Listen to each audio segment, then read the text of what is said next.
আমার এই ফুট মেশিনটা এতদিন আমি পায়েই চালাতাম। তো অনেক দিন ধরেই ভাবছি যে এই মেশিনটাতে মোটর বসাবো। শেষমেশ ভাবতে ভাবতে আজকে মোটরটা বসিয়ে ফেললাম। এই যে এখানে দেখো মোটর বসালাম। আর এই মেশিনটা অ্যাকচুয়ালি আমার মায়ের ছিল, অনেক পুরানো উষা মেশিন, অনেক পুরনো মেশিন। এটা মায়ের মেশিন ছিল, এখন এটা আমি ইউজ করি। এবং আমাদের বাড়ির সমস্ত সেলাই, সব রকম সেলাই আমি আমার এই মেশিনেই করি। তো পা দিয়ে এতদিন চালাতাম, অনেক দিন ধরে ভাবছি যে পা না, এবার মোটর বসাবো, তাহলে ভালো হবে।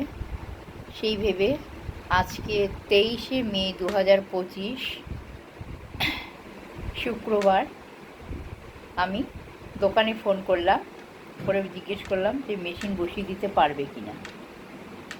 তো দোকানদার দাদা বললেন যে হবে, তবে রোববার ছাড়া পারবেন না।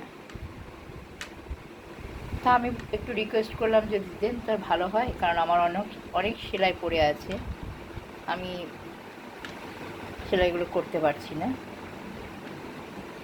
তো হঠাৎ করেই দেখছি তার আধ ঘন্টা পর উনি বললেন পারবো না রোববার ছাড়া। উনি দেখছি আবার আমাকে কল করলেন আধ ঘন্টা পর, মানে আমি ফোন করার আধ ঘন্টা পর আমাকে আবার কল করলেন। এই যে এখানে পা দিতে হয়, এই যে লাল যেটা আছে এটার উপর পা দিতে হয়, দিয়ে মেশিনটা চলবে। এই যে আমার ফুট মেশিন, এটা অনেক পুরনো মেশিন। ও তারপর ফোন করে ওই দাদা বললেন, মানে যিনি লাগাবেন, বললেন যে আমার ছেলেকে পাঠাচ্ছি, লাগিয়ে দেবে। তার ভালোই হলো। ছেলে এসে এসে বললো ঠিক আছে, সবই নিয়ে এসেছে, কিন্তু উষা মেশিনের স্ক্রু স্ক্রুড্রাইভার না কি বলে আমি জানি না, ওটা বলি আলাদা। তো তারপরে উনি আবার রেখে বাড়িতে গেলেন স্ক্রুড্রাইভারটা নিয়ে আসতে, কারণ এর মেশিনের সাথে ম্যাচ করবে না অন্য স্ক্রুড্রাইভার। স্ক্রুড্রাইভার না স্ক্রু কিছু একটা হবে হয়তো, আমি হয়তো মানে ঠিক বলতে পারলাম না।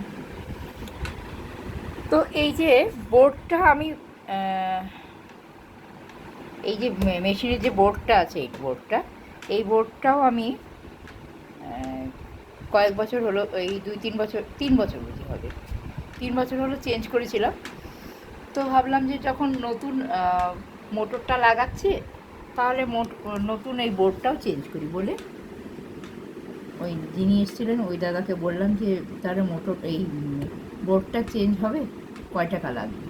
তো উনি বললেন হ্যাঁ, সবচেয়ে ভালোটা আপনাকে দিয়ে দিব 800 টাকা। আর আমি বলেছি কোয়ালিটি যেন ভালো হয়। বলে ঠিক আছে। তো এই যে বোর্ডটা লাগিয়ে দেওয়া হলো, বোর্ডটার দাম নিল হচ্ছে 800 টাকা।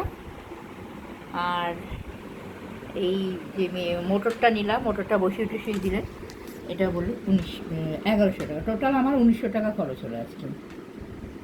যাই হোক, যেই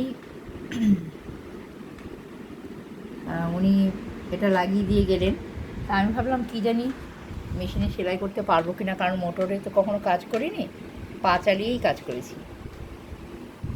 কারণ আমার বাড়ির সমস্ত সব সেলাই A to Z সব সেলাই আমি কিন্তু নিজে হাতেই সেলাই করি। আর কখনোই আমরা কোনোদিনও বাইরে কোথায় সেলাই করতে হবে এটা আমরা জানি না, কারণ বাড়িতেই মেশিন আছে। আর আমার মা খুব ভালো সেলাই করতে পারতেন, বাড়িরই সব সেলাই করতেন। আমাদের জামা, আমার দাদাদের জামা, প্যান্ট, শার্ট জীবনে কোনোদিনও আমরা মানে আমরা ভাবতাম বাড়ির মেশিনেই সব কিছু বুঝি করতে হয়। পরে বড় হয়ে জানলাম যে না, বাইরে মেশিন, মানে বাইরে দর্জিরা সব সেলাই করে।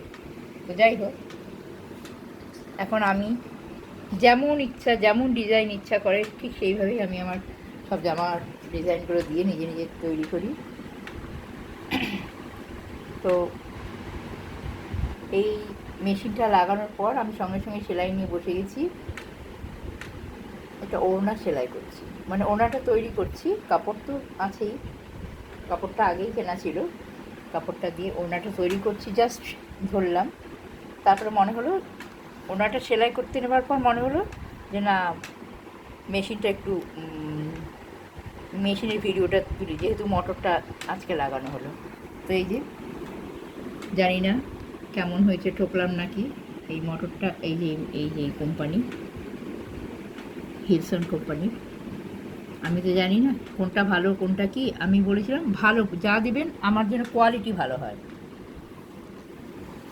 ঠিক আছে, তো সেইভাবেই করলাম। তো আজকে এই 2025-এর 23শে মে থেকে রাতের বেলা, এখন কিন্তু রাতের বেলা, রাত 9:30 বাজে, আমি মোটরের সাহায্যে আজকে থেকে সব সেলাই শুরু করব। বাড়িতে প্রচুর সেলাই পড়ে আছে আমার, একটু পায়ে প্রবলেম হচ্ছে বলে আমি সেলাই করতে পারছিলাম না। তো দেখেই বুঝতে পারা যাচ্ছে যে এই মেশিনটা কত পুরনো মেশিন। এই মেশিনটা আমার মায়ের মেশিন।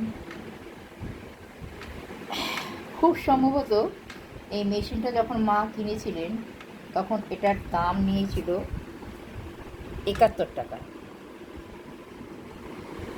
কারণ অনেক ছোটোবেলায় মা একবার গল্প করেছিল, আমার তখন মানে মনে হয় 71 টাকা।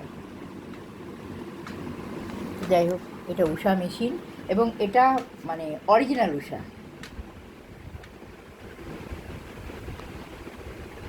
ঠিক আছে বন্ধুরা, সবাই ভালো থেকো, সুস্থ থেকো, রাখছি।